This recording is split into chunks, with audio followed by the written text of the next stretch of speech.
Good morning mga kabola ko. Ayan, isang mapagpalang umaga sa inyong lahat.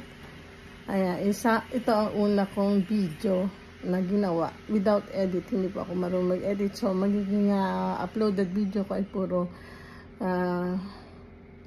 normal. Ibig sabihin, yung pinaka regular lang na pagbibideo kasi hindi po ako marunong mag-edit. Sa hindi po nakakaalam kasi si Manang Bola po ay isang undergrad. Ang inabot ko lang po ay first year high school sa normal school, pero nagtapos po ako ng senior high sa ALS program. Ayan, hindi ko po ikinahihiya yun.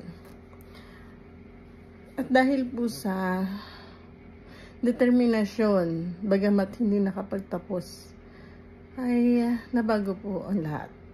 Ayan. Sa mga susunod kong vlog, ibabahagi ko sa inyo paano po tayo masasabing nagbago ang lahat. Ang tawag nga nila ay from rag to riches. Pero sa akin po ay from rag to mainam-inam na kalagayan. Ganun lang po yung sa akin. So, abangan nyo po yung susunod kong video para doon ko po ikukwento sa inyo yung paano po nag-umpisa ang lahat kay Manang Bola. Ayan. So, kaya po tinawag na Manang Bola. Bigyan ko po kayo ng konting hint. Si Manang Bola po ay gumagawa ng mga jersey uniform since 2007.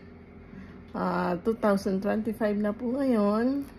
Kilalang kilala po si Manang Bola sa mga gawang Jovelin. Hashtag gawang Jovelin. Search nyo po, dilitaw po doon ang mga produktong gawa ni Manang Bola.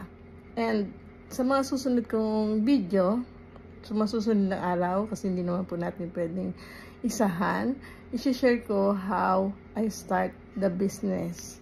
Yun lamang po muna sa ngayon. Bye-bye po!